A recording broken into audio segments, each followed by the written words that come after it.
This is the American Forces Network, Europe.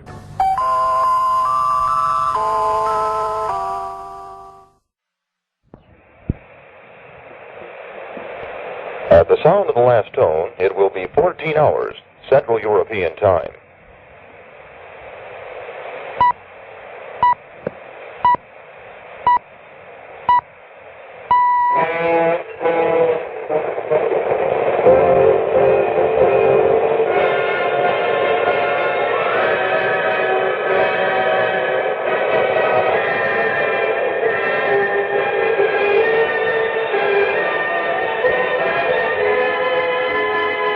All over the place, and welcome to your Saturday Weekend World.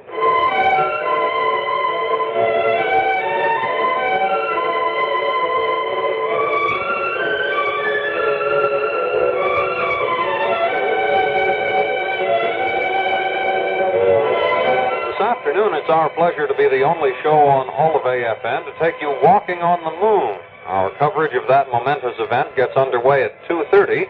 And before and after it, there's the usual wide variety of music, news, and special features. Specialist Bill Swisher here with an eye toward the sky and an ear toward such items as the weekend world of drama, today featuring a radio adaptation of the movie Shane, sort of a tribute to Van Heflin, who died last week in Hollywood, and it also stars Alan Ladd and Ruth Hussey. The comedy department offers Bill Cosby, Don Adams, and Shelley Berman. And we've also got Assignment Hollywood, Names from Nashville, the Sports Scoreboard, Jazz Potpourri, Comment, and the Weekend Road Report, which I understand is niche boot today. We'll have it coming up very shortly. First, news, and here's Paul Macco with the headlines to this hour. America's next two moonwalkers, astronauts David Scott and James Irwin, have found and repaired the leak which had caused the pressure to drop in the oxygen tanks of their lunar lander. The two men traced the leak to a urine dump valve in a tube that runs from their spacesuits to the outside of the lunar module. The cabin pressure now has returned to normal, and Mission Control in Houston says today's moonwalk will go as scheduled in about 27 minutes. AFN's live coverage of the first lunar exploration is scheduled to begin at 2:30 this afternoon.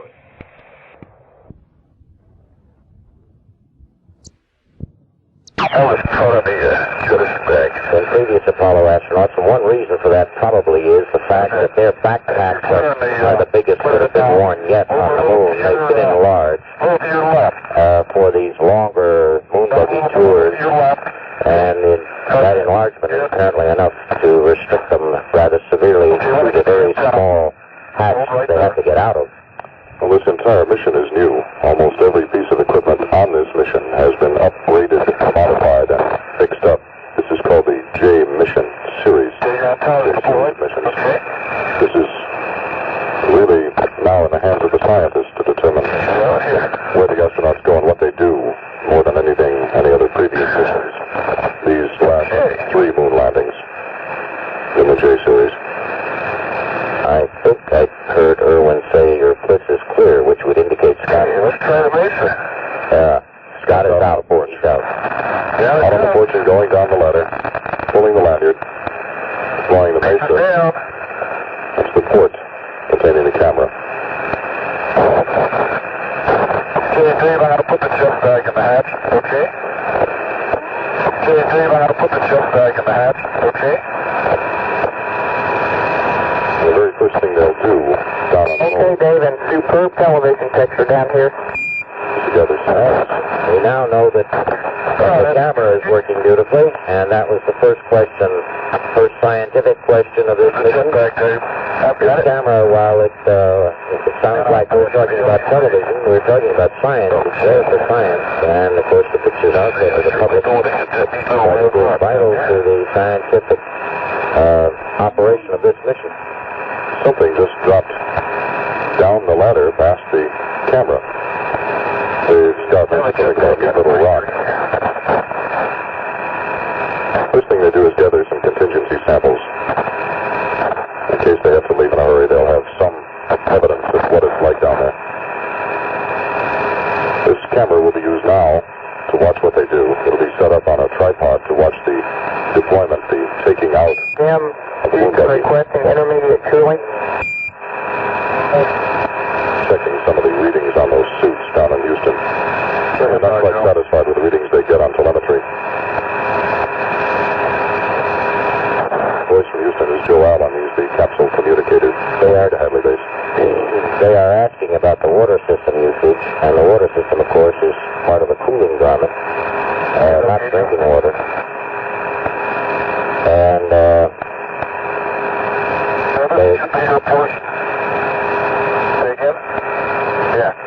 Okay. the ground concern would be whether that water is being used too fast in one suit, which would restrict the operation of that astronaut, because it's the only way to cool him inside his suit. Without the water going through his long johns, he can't be cooled, and if he builds up too much heat, he builds up exhaustion levels, and of course restricts his operations on the moon and sends him back to the Falcon unless they use the buddy life support system, which they've got, but they're nowhere near that point, so we'll get into that if and when it arises. The sun on one side of the suit is very, very hot.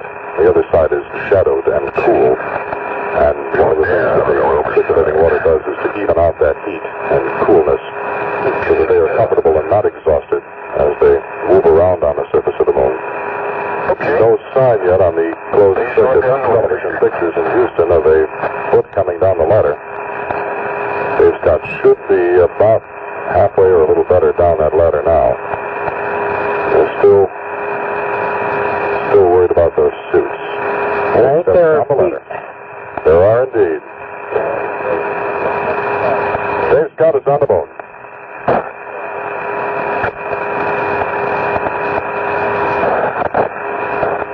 This will be his first call from the moon, if we can hear it. He's instructed to walk around a little bit, size up where he is. Extraordinary television picture here.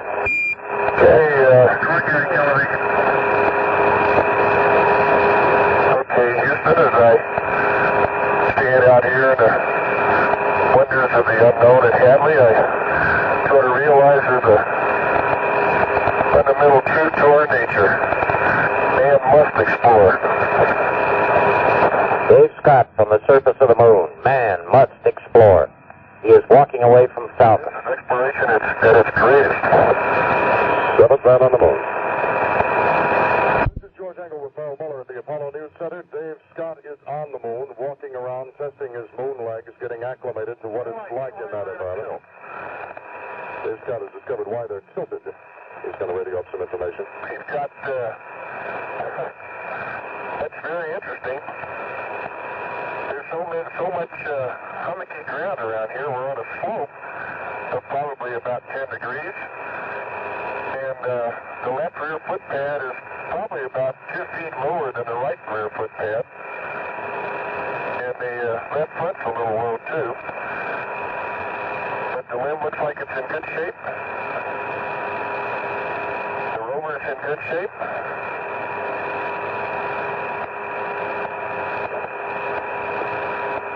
Well, the program manager, I guess I got his engine bill.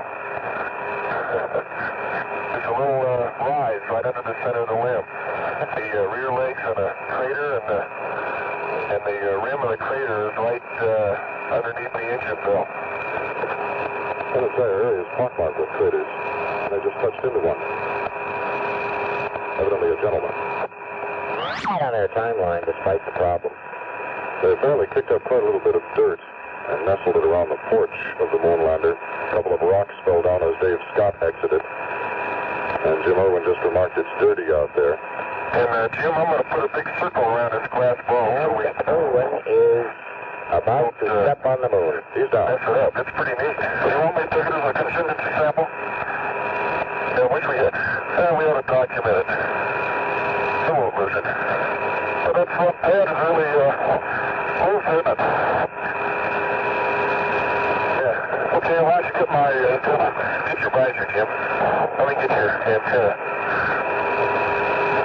Irwin will handle the television transfer out away from the Falcon. I'll open this snap here. Dave Scott will bring down the moon buggy and begin deploying it. It'll take the two of them to bring it down to the full range position on the last stage. Block over there. That's so yours. Let's start. I'll get this glass ball here on the... No, why don't you save it? Let's document it. I got a circle around it. Okay, I'm going to move on and get the contingency sample. Roger, Jim. Those are the samples they'll have just in case they have to leave early for any reason at all. They have a few pieces of rock and soil from that area. Oh boy, it's beautiful out here. That's Irwin's Reminds me of Sun Valley. Reminds him of Sun Valley. That's Irwin's first comment about the moon. While he's doing that rock business, Scott has gone over to start working on clearing up the area to unload the moon buggy. It'll take the two of them to do it, as we said a moment ago. Dave Scott will initiate the deployment by pulling the first line that lets the moon buggy out a little over halfway. Then, in order to prevent any early dropping of the moon buggy, there is another point at which the rope has to be pulled, permitting it to reach the ground so that it's impossible for it to fall on someone or to deploy automatically and get in anybody's way. Apparently, Irwin is moving the camera now. 2 inches sub-grounded in the contingency sample along with the soil. Roger, Jim, we copy that. And did Dave get your UV visor down? Yep, he did. Outstanding. I believe Scott is moving the television camera into position now. Might note for the next time around that in addition to the Velcro and the mesa blankets, we have all the tape. Really makes it tough. This is You need tape. I guess we ought to learn how to do it all with tape on here. This is a discussion of unstowing equipment after the ports are open on Falcon, and the remark there from Scott was that we'd better start training with this tape. There's a lot of tape to hold the stuff in position, of course. I'm taking it back to the ladder. And they haven't been training with it. They just picked the material off their training tables without it being secured. He has had to take time to rip the tape so he could remove the material from the mesa table, as they call it, the work table, slung on the side of Falcon. No wonder we slid. They had really soft dirt there around the... Sunlight is quite stark. Things have a tendency to melt together. Yeah, I gotta go up to the platform. That's going up now with his sample, as he just stated. And he will then come down and start the... One walking hinge was loose. It's reset. How about this one over here, Dave? Check this. I'm gonna get it. Yeah, because I think it's loose. It's loose too. Yeah. Both walking hinges were open, Joe. Roger, copy. That must have been the jar of the landing. Chassis looks generally parallel. But take a look at the pin. keep talking about the hinge of the... platform, Joe. Roger.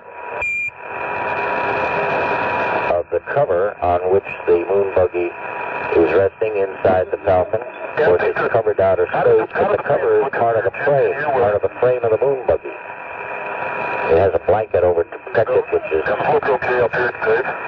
reflective, shiny, of course, until it is ripped off, and then the moon buggy can come down. We learned about those walking hinge hinges. The cover of that hatch is the bottom of the moon buggy itself. Its chassis. And Dave, the LRV tool should come down with that strap. These are the tools they need to put on the moon buggy to do some useful work with it. Scoops and hammers and the drill. The discussion of straps, it takes 2 straps and 2 men to actuate the springing mechanism and then keep it in check. That brings out the moon buggy. One set of springs pushes out the back of the buggy. It actually comes out backwards. When that's on the surface, then another set of springs pushes out the front. But the astronaut has to keep things in balance, so it takes 2, one on each. But you're ready. Get the right shape up. And those pins are what hold it onto the side of the moonlander or Hadley base. While it's being brought down, that's a hinging point for it to swing away from the side of the moonlander and come down to the surface of the moon. I believe Irwin just said I'll let it out a little bit, and I think they have. Jim, go ahead. Okay. Yeah. Pulling the Here goes the flight. first part. This will be the back of the moon buggy appearing. It's released. And Now, come down, don't disturb our old glass ball. The rover's going to come down into a slight tilt to the left. that is the slope they're on. And again, that's Scott. This is George Engle with Merrill Mueller at the Apollo News Center with a report on the first moon tour of Apollo 15. That tour ended just 24 minutes ago. Dave Scott and Jim Irwin re-entering the Moonlander Falcon a little over 6.5 hours after they had left it. My colleague Merrill Mueller. The 7th and 8th Americans on the moon, Scott and Irwin, have built the 4th United States scientific station to be erected on the moon and have become the first men in history to drive an electric car across the face of the moon. Their 3.5-mile tour down along the edge of Hadley Canyon made it quite apparent that Scott and Irwin have landed on a different kind of moon than American astronauts have ever been able to report before. Heretofore, we've landed on a moon which we knew, or which we guessed and now know, has a granular surface, a light dust. But Scott and Irwin report that that dust can vary anywhere from a few inches deep to a few feet deep before bedrock is hit, and that the bedrock is very firm indeed. There's no guessing about that. They also report they can see the delineations in the rocks of formations, in the rock formation of the Hadley Canyon, and those delineations indicate the changes of the moon through the billions of years of its history. They've also noticed that there's a lot of erosion, peaks rounded off. Things changed over the centuries and centuries and millennia, as the whatever weather there has been up there has apparently shaped up the moon and turned it into its more gentle slopes than they had previously imagined before. The drive across the moon in the moon buggy was quite a thrill. A sample of the reactions of Scott and Irwin as they motored across the moon to St. George Crater earlier in their electric moon buggy. Oh boy, it's traveling. Great sport, I'll tell you. The sand ball was never like this. Oh man. I wish we could just sit down and play with the rocks for a while. Look at these things. They're shiny, sparkly. Look at all these babies here. Gosh. I'll tell you, there'll be a lot of them. Let's get back. Can't resist it. That's been pretty much the story so far. There have been so many things that they simply could not resist that Dave Scott and Jim Irwin have acted like a couple of very happy puppies out there. They've had a great time. They've loped around in kangaroo fashion, visiting one interesting rock and one interesting pile of dust after another. They found little bitty craters, apparently new, sharply delineated, deep holes gouged into the ground, and very sharp, active rock all around them. And we mustn't forget Al Worden flying alone up there in Endeavour, 60 miles above the moon. And Al Worden earlier this afternoon reported to Houston, and correspondent John Pollock relayed from Houston the word that he had lost his main clock in Endeavour. But since that time, John Pollock reports that the clock has been repaired by some kind of electric geometry worked out by Mission Control in Houston. Scott and Irwin will now complete changeover into sort of normal living conditions, if the word normal fits to the moon, inside Falcon, and get themselves prepared for tomorrow's operations. They will not have their first meal since this morning for another 2.25 hours, at which time they'll relax for some dinner aboard the Falcon. They have been existing on the moon's surface with fruit bars they've managed to nibble on inside their helmets, and with little fruit bags that they've been drinking from inside the helmets. They haven't complained so far. The food has been nourishing. It's given them a burst of quick energy. And let's recap briefly what they've done in that 6 hours and 34 minutes they've spent on the circuits of the portable life support systems, their spacesuits. They've driven about 3.5 miles from the Moonlander Falcon. They've taken some geology samples. They have set up the scientific station, the third active scientific station on the moon. They've taken dozens of pictures.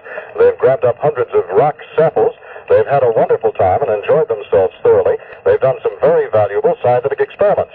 Tomorrow morning, they will start out once again for the second of their moonwalks. And then Monday, there's another one, a very active mission. This concludes our coverage of the first of 3 moon tours for Dave Scott and Jim Irwin from the Moonlander Falcon.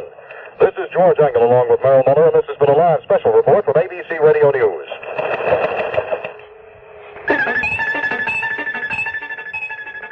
This is the American Forces Network Europe. This live coverage provided by the ABC radio and television network and relayed to Europe via satellite by the American Forces Radio and Television Service. AFN's next scheduled live Apollo coverage, the second moon exploration, tomorrow at 11:30 hours. Listen to AFN News on the Hour for progress reports on the flight of Apollo 15.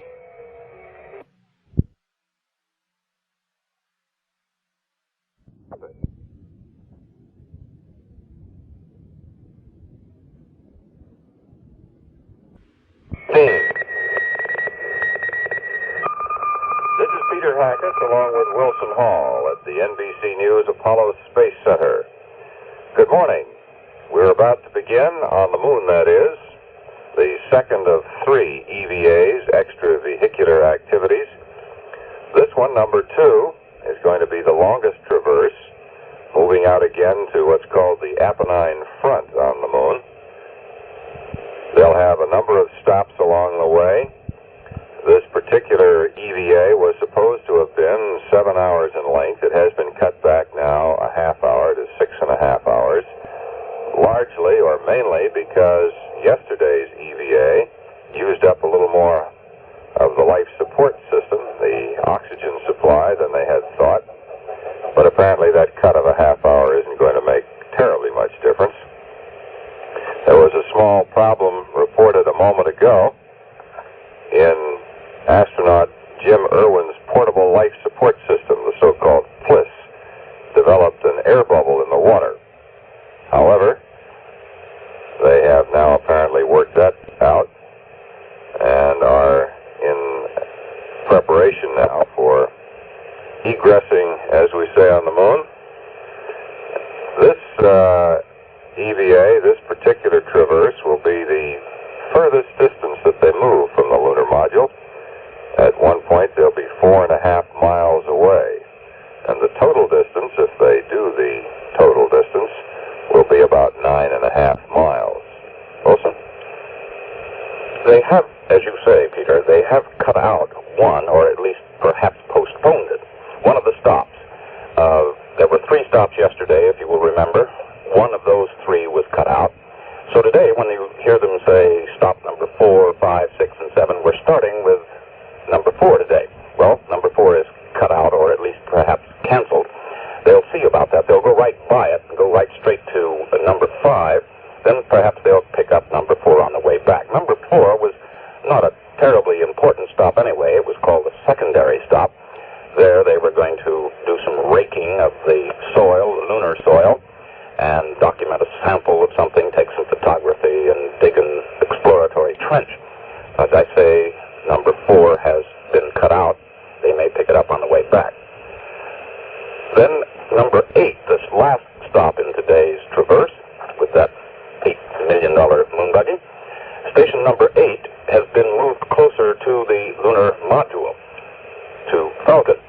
It's been moved there principally because of the problem they had yesterday of Commander Scott's oxygen supply being less than they had anticipated. So now, instead of number 8 being a buggy ride away from the Falcon, it will be within walking distance of the Falcon. At number 8, and that will be the last stop of the day, at number 8 they do some comprehensive sampling. They get out their electric drill, sort of like the drill that you see men tearing up the streets here in New York all the time. Then they will get samples of the moon, and their Jim, they keep kidding Jim Irwin, that's where he will do his trench digging. All day yesterday he kept saying, here's a good place to dig a trench, particularly when he got in some very soft soil where there were about 6 or 8 inches of moon dust instead of the hard soil that they found. They did find very hard lunar soil next to the lunar module, next to the Falcon yesterday, when they were deploying that experimental package, that $25 million experimental package, which will be left on the moon. And when they were trying to drive stakes in the ground, they found it was very difficult indeed. Houston, how's the biomed look? Dave, the story on the biomed is essentially the following. We've got a good heart rate on you, at least readable, when you're perfectly still. Otherwise, we're not able to pull the rate out of the signal return that we're getting. And we've talked it over here. You're going to be the pacing item on this, so we're going to give you a go-ahead and rely on your own good judgment to keep us posted on crew status. We're all aware that this EVA is physically a fairly easy EVA, with the exception of the drill work coming up towards the last, and we may have more information regarding your biomed sensors we'll give to you then. Is that reasonably clear? That was Joe Allen, the communicator in. Right, that's fine, Joe. I'll cool it all away. And that, of course, was live. Roger, Dave. Thank you. And press on. They will be getting out of the lunar vehicle, the Falcon, in about 11 minutes from now. At least they're scheduled to do that. Evidently, they've cleared up the problem of the air bubble in the water system of the cliff. And Jim, it is important that we have your biomed data. Are you plugged into us yet?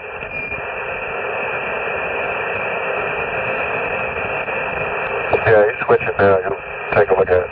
Okay, and it's important. His sensors are nice and new today. Okay, that sounds good.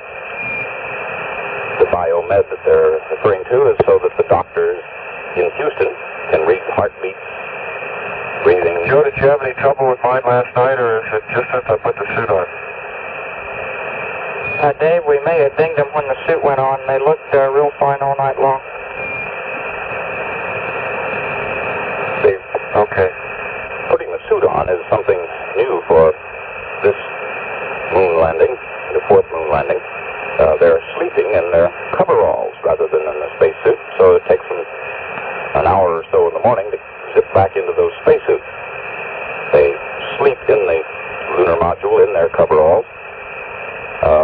They've been trained for this, by the way, for several times, with it on the ground, with a tape recorder going, giving all the sounds of the clicking and the clacking and the groaning and the hissing and the moaning of the... Could you give us a hack on where we stand relative to the time, please?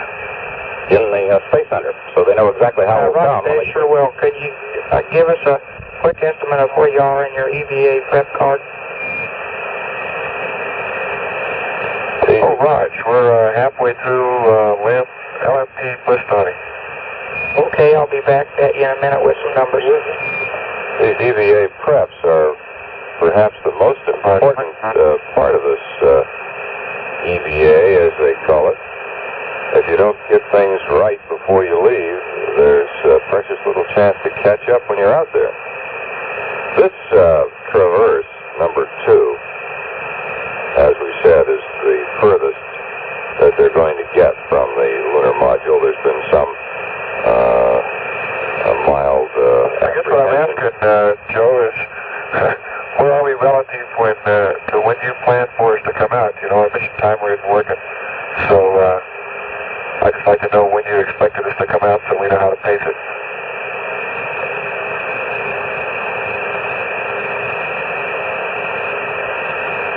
This being the furthest, one of the things that is uppermost in people's minds at Houston is the so-called walk-back distance.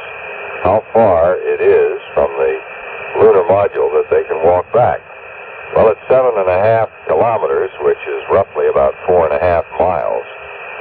And they've added on to this what they call the wander factor. This is something new that we haven't had before, the wander factor, 1/10. In other words, they allow for 1/10 error. We estimate you should be climbing out of the limb about an hour from now, which would make it about 6:45 Houston time. However, we're standing by, and whenever you're ready to go, please press on. We are running a little bit behind the nominal time right now. Matter of fact, they're running about an hour behind time. Okay, well, my question was, when was the nominal time?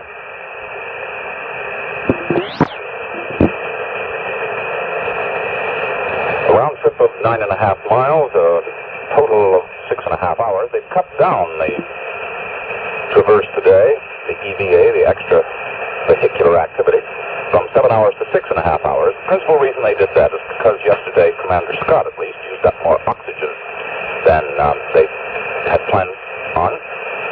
And perhaps one of the reasons that he used up more oxygen, well, there are 2 or 3 reasons. One, the bucking of the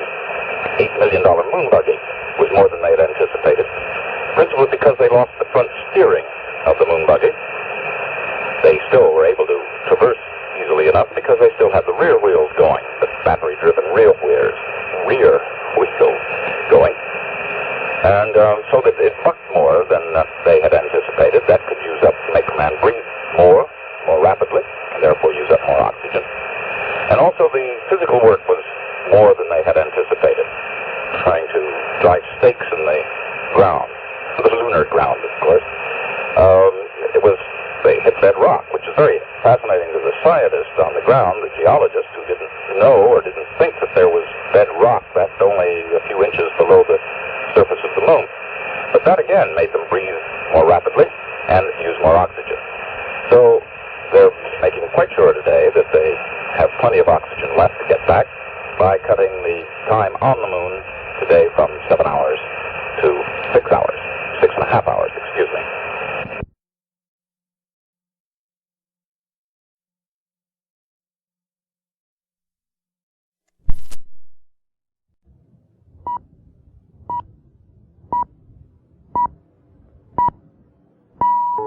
Weekend World News headlines on the hour compiled from the wires of the AP and UPI. This is Paul Macco reporting.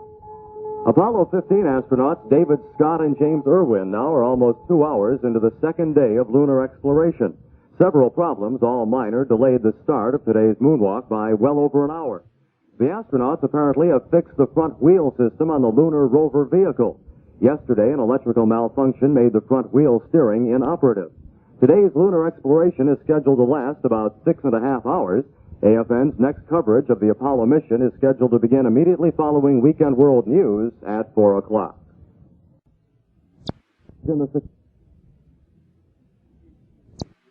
NBC News, which had been providing coverage, did not broadcast the actual step-down as Scott left the lunar lander. AFN News now presents taped coverage of the events immediately following the start of this afternoon's moon exploration. This is NBC News, the flight of Apollo 15. This is Wilson Hall with Jay Barbary at NBC's Apollo Space Center. Okay, and while you're Astronaut working Scott there, is out on the moon's did such a surface beautiful now. job on fixing Jim's Astronaut Irwin still in the lunar vehicle, but preparing to get out on the moon for their second day's journey. Today's journey, we'd like for you to carry out here is Houston Control. on the cable lead from the high gain antenna to the LaCrue. And when you think you're at a good place to do that, I'll go through a description of what we need. Communications check from Houston Control to the... I'm right there, Joe. Roger, Dave. Basically, our camera keeps hanging. Joe, I'm at a... Our camera keeps hanging up on that cable, and we'd like for you, perhaps, if you think it's feasible, to tape a part of the cable below the fastening device on the staff of the high gain antenna. If you think a piece of tape there might help, we suggest you go ahead and do that now. Astronauts got on the moon. Joe, I just completed that little task. It's all done. Dave, if you're clear, I'm going to pitch the pilot out. I'm clear, Jim.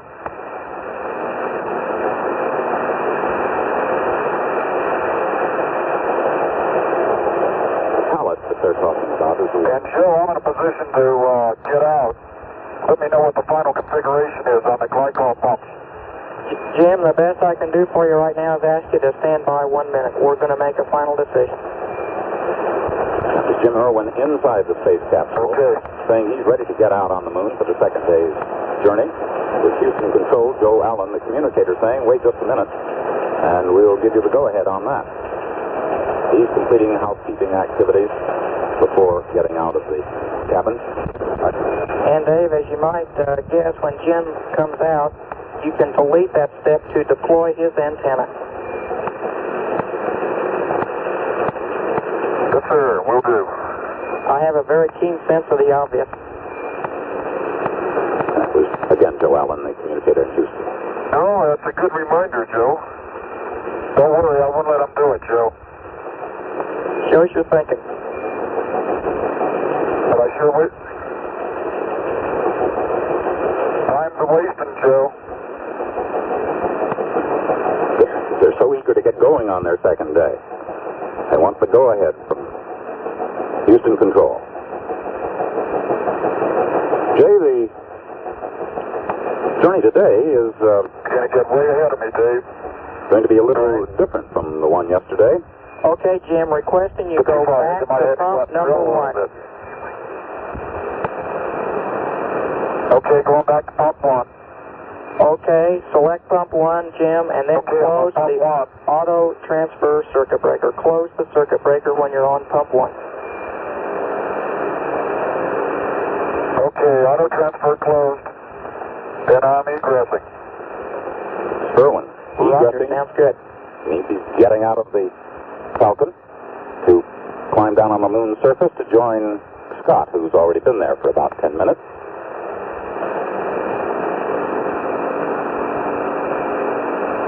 You started to say about the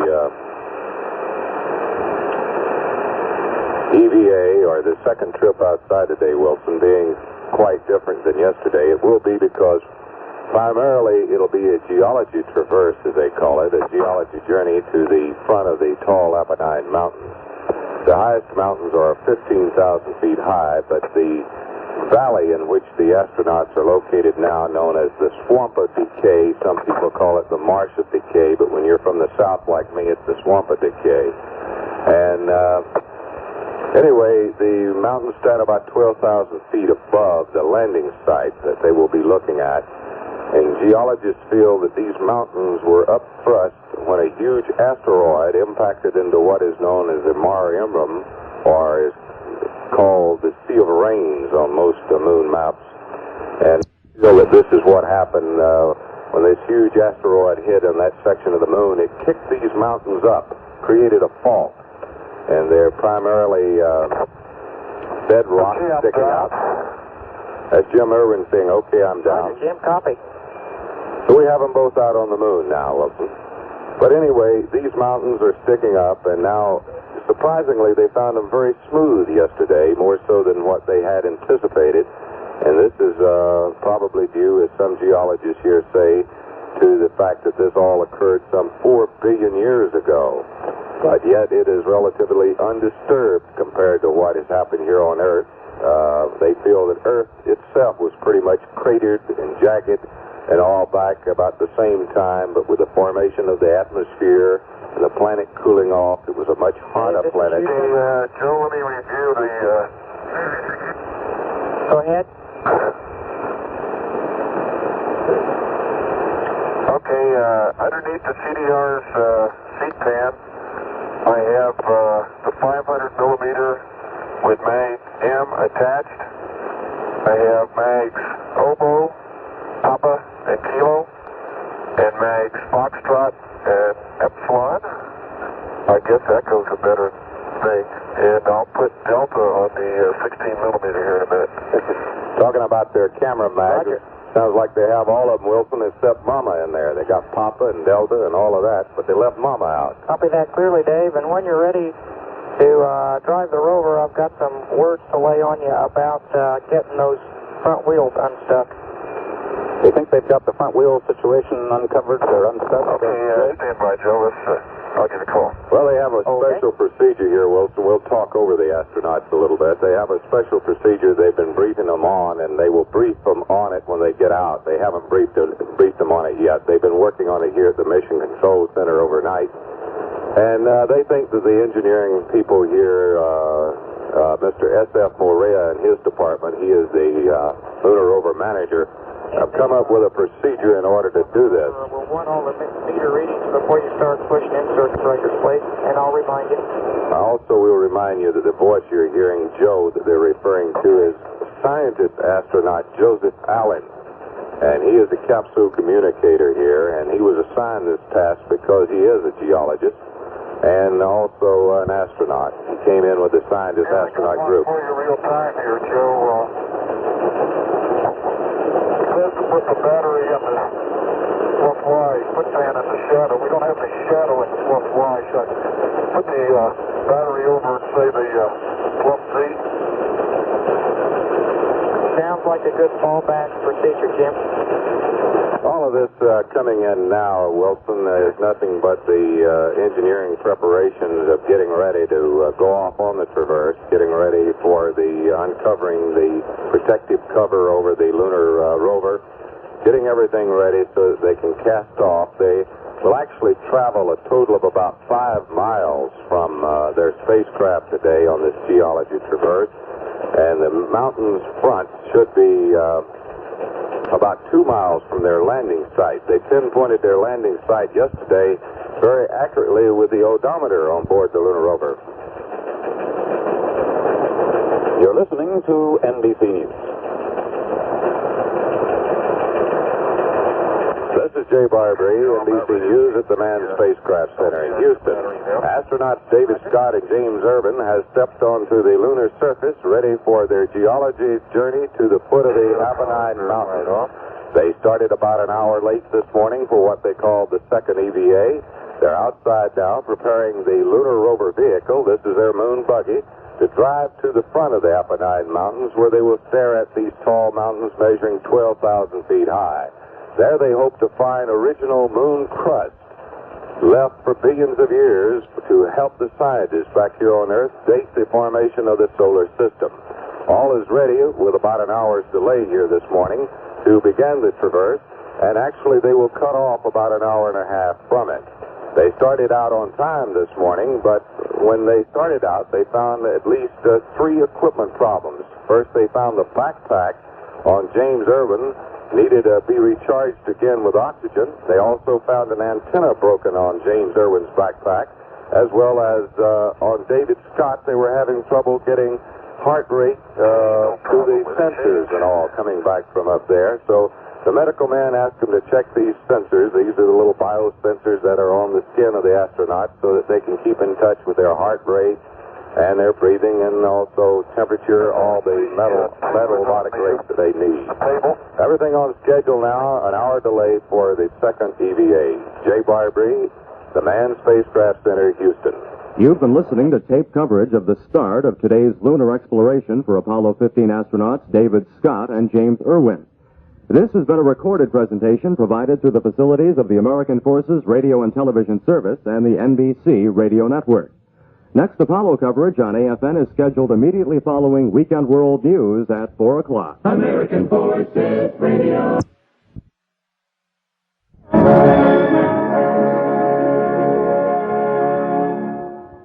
At the sound of the last tone, it will be 16 hours Central European time.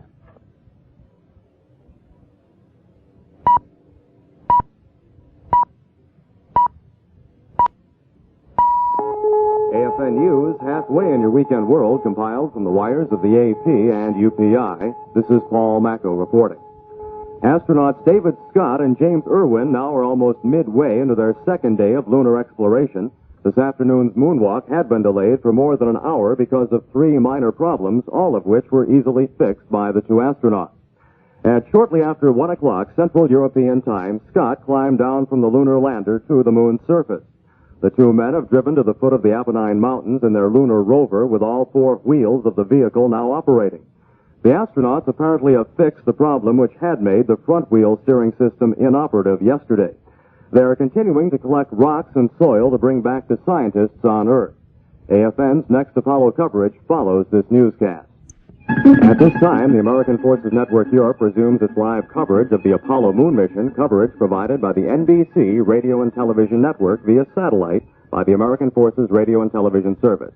Now, here's NBC News. NBC continues its coverage of the flight of Apollo 15, brought to you by the bottlers of Fresca, low-calorie.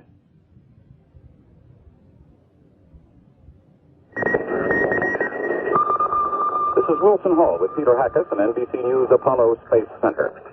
Astronauts Scott and Irwin are about a third of their way through their second day's moon voyage. They've now stopped the rover. The television cameras which are beaming pictures back to Houston Control are now operating. And Scott and Irwin are back on the lunar surface to do some more testing and pick up some more samples to take back to the lunar ship and store aboard there.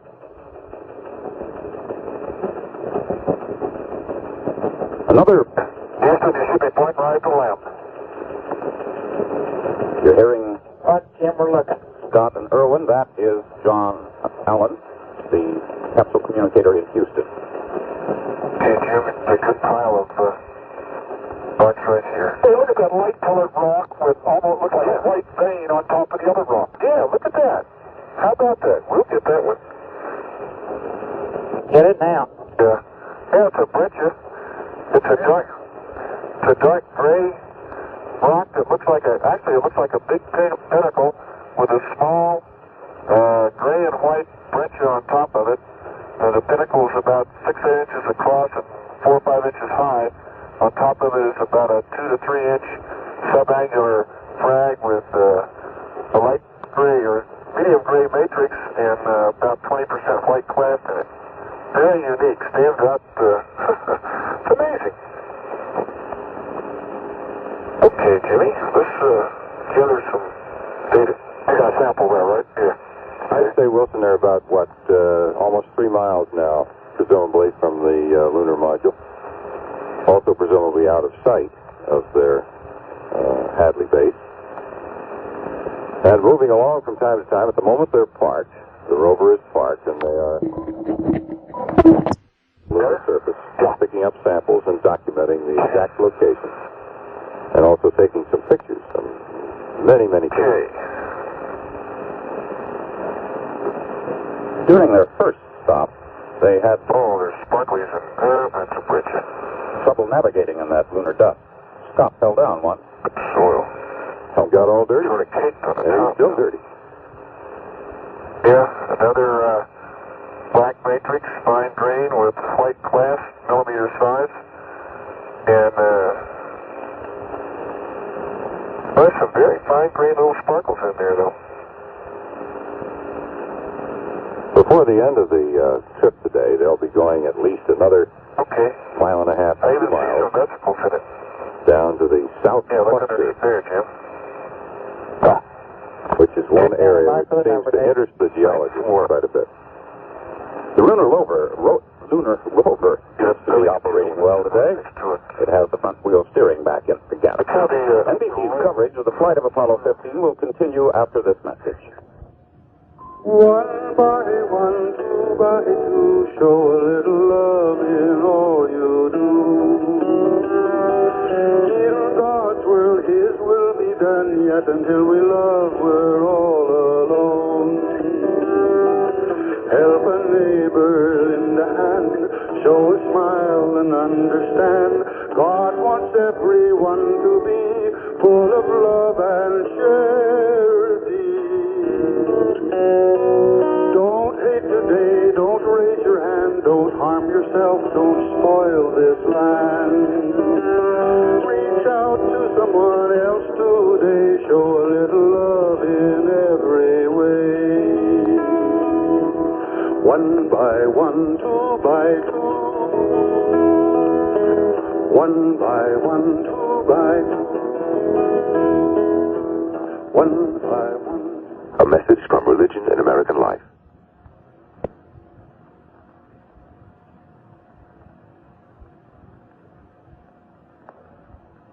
This is Wilson Hall with Peter Hackett. They are now on the moon. They've been on the moon for about 2 hours and a half. The coverage of the now hear their live conversation as they are out on the rover. The lunar rover, about 2 hours and a half. The lunar surface itself taking live conversation. Material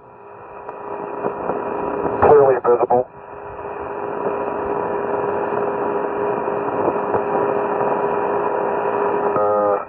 See what I mean? Right here? Right here.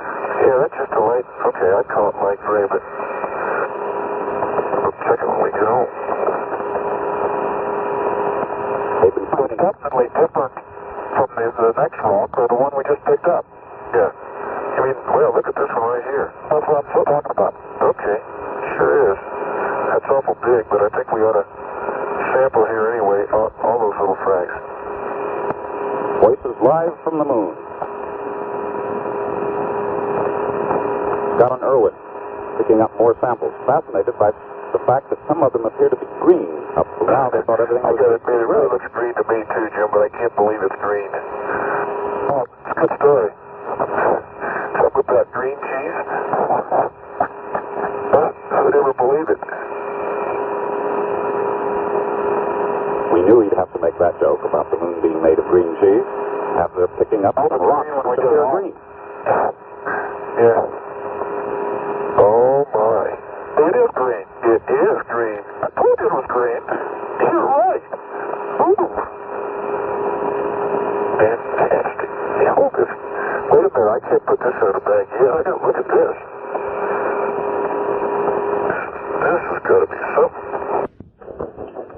Peter Hackett, NBC News at the Apollo Space Center.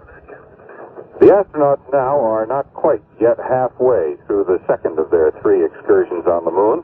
They've had a remarkable trip today, in that they have picked up any number of samples. They've gotten perhaps hundreds of pictures, and everything thus far has gone beautifully, including the ride in the rover, which they are now steering, able to steer by the front wheel. They have reported to Houston that it is actually working very, very well. The white suits of both astronauts are rapidly turning black at this point from the lunar dust. Scott fell down just a little while ago. Actually, he lost his balance momentarily, and he was helped up by Irwin. And that is the condition of their suits, looking a little bit sooty, I suppose. At the moment, they're parked east of a crater called Spur Crater, facing westward, perhaps 2.5, maybe 3 miles from the lunar module, out of sight of the lunar module at this point. And we had a moment ago the first mention of lunar color. That is, that some of the rocks looked a little green as they picked them up. However, when they lifted the visor of their space helmets, that is to say, not to expose their faces, but on the outside of the faceplate there is a visor. When they lifted that visor and then looked again at these rocks, they found that they were light gray rather than green. So once again, we have shades of gray and no color on the moon. Peter Hackett at the NBC News Apollo Space Center. This is Wilson Hall with Peter Hackett at the NBC News Apollo Space Center. Astronauts Scott and Irwin are on the lunar surface again for the second time this morning in their second day's moon journey. Look at that. Picking up rock swimming in there. Guess what we just found? And there you hear them. These are the live voices of Scott and Irwin coming from the moon as they pick up lunar samples. Yes, sir. You better believe it. Yes, sir. Plants in there. Almost all plants. Like this. As a matter of fact, oh boy, I think we might have ourselves something close to an orthosite. Because it's crystalline in there. It's just a bunch of, just almost all plants. What a beaut. That is really a beauty. And there's another one down there. Yeah, we'll get some of these. Back it up. Back it up. Beautiful. Hey, let me get some of that quad there. No, let's don't mix them. Let's make this a special. What? I'll zip it up. Okay. Make this bag number 196 a special bag. Yes, sir. The first one. Don't lose your bag now. As they pick up these lunar samples, the site is carefully photographed, first of all. Then the sample itself is photographed very carefully. Let me take a picture. And a number of notations are made. The bags are marked, and a report is made to Houston so that they can tell exactly the position of each sample for further inspection when they get back to Houston. I think I just a claw, don't you? I'll try it. Put your scoop there in the middle and break off the chip. Yeah. They're handling these geology tools very well. The scoop and the hammer. I'll take this piece here. Yeah, let me get you a bag. And it's not easy in those places. Take a picture first, so you know which one you got. There it is, taking a picture. Go ahead. Number 170. Roger, 170. Which is the number of the picture he just took. And Jim, are you working on the outside of the crater, or are you over the lip right now? Oh, just a tad over the lip on a little bench, but it's... Dave, did you hold that one? I don't know whether it'll fit in the bag or not. Got it? Nope. It dropped. See if you can pick it up again. I think it'll fit in the bag, Joe. Yep. Oh, flangeable. Yeah, it really is. Picking up a larger rock at the moment. One man holding the bag, the other with the scoop, the shovel. There's a contact sort of on there. We ought to try and get the contact if we can.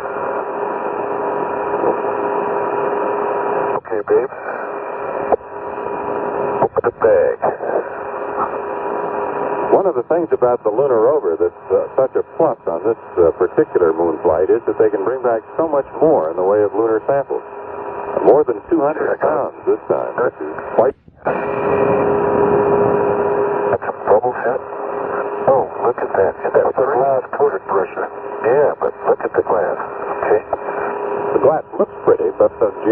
would rather not have the glass. They would rather have the actual crust of the moon. Well, they'll get plenty of both this time. The men now bending over halfway, digging, poking with their little shovels. Okay, there's another piece of the bag that it went with. Dave Scott picking it up with his shovel. Jim Irwin holding the sample bag. Okay. Each time you'll hear him report the number of the Dave sample and bag. Jim, we're very pleased with your documented samples here. We think you ought to give some thought pretty shortly now to getting us a rake sample if you can find a good area, and then we're going to go for some bulk collection. It's just a lot of soil filling sample or collection bag sticks. The bags they have are made of Teflon. Okay. Okay, my second, we gotta go over the sample bag.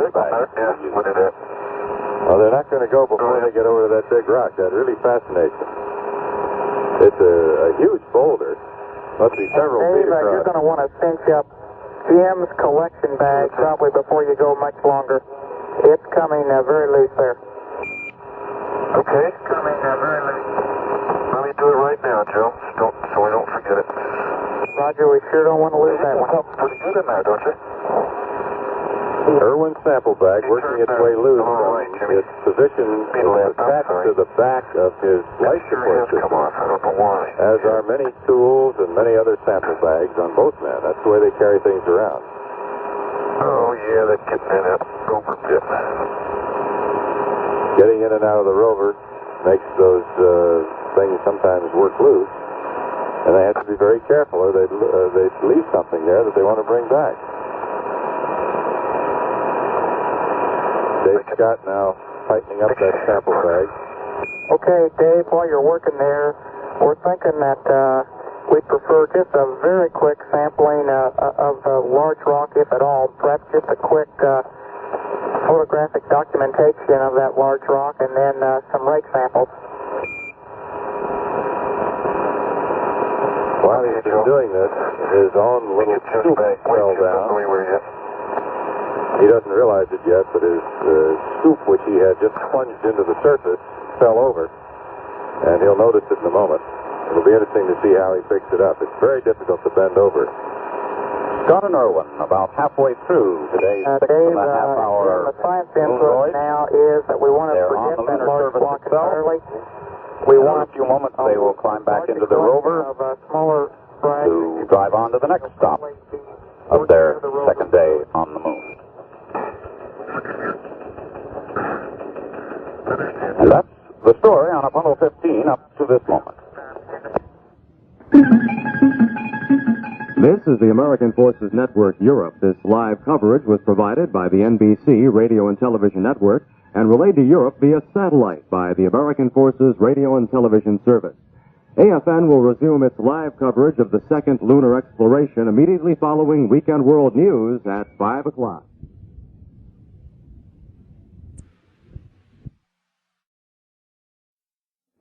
Okay, Jim.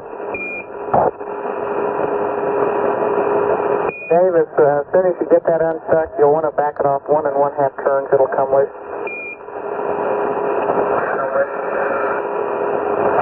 The idea here is to install inside that core, inside that tube, a sort of a thermometer, which will register the temperature at the bottom of the tube, which is now down about 3 feet inside the lunar surface, having been drilled there by that electric drill. Watch this on TV. The ground plate, I pull it down, and the spring is too strong. I pull the ground plate up. Okay, Jim, we watch. No problem. The ground plate's there. Now Dave Scott has removed the drill from the top of that core. Hope he doesn't leave it too much in that dust. I'm doing it adjacent to the trench. Right here. And I'm pushing. And another core tube is going into the lunar surface. Out. Jim Irwin doing it this time. These prints might stay here, Dave, so I can photograph them later. Yeah, where I took it. Okay, Okay, that was adjacent to the trench. I'm indexing to 3. And I'm going to do the trench bottom. Beautiful. And Dave, you might check your film mag if you're back at the rover now. See if it's run out. Scott and Irwin have been out of the lunar ship Falcon now on this second day of their moon journeys. More than 5 hours. Right now. I just turned it on. 12 frames per second. It looks like it's 9% gone. Okay, beautiful. Well, outstanding. I need a call when my sublimator gets going, Joe. Okay, I'm in a trench bottom and I'm pushing. Jim Irwin pushing a core now down into the bottom of the trench.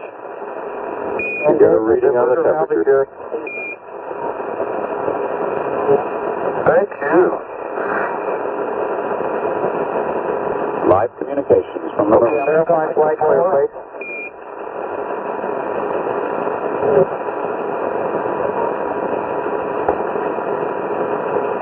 Here, water plate clear, Joe. Oh, that feels so good.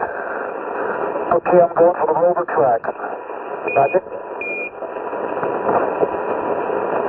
Now they're going to measure the temperature in the rover track, which probably dents down about, 6 inches into the lunar surface from what we've seen on those pictures out of Houston.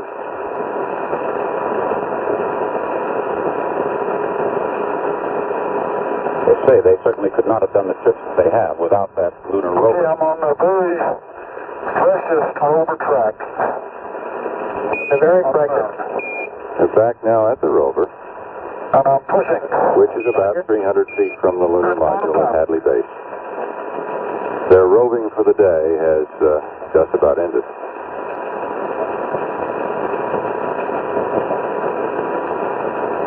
I'm indexing to 5. Roger.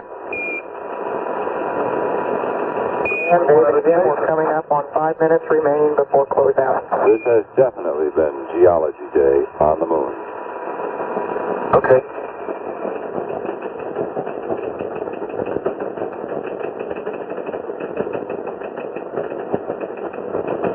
They have found a number of very rare samples on the moon that have never before been seen. The men in the back room, the geologists, are going to reap quite a harvest. And that's the story on Apollo 15 up to this moment. You've been listening to the American Forces Network Europe and our live presentation of coverage of the Apollo 15 astronauts.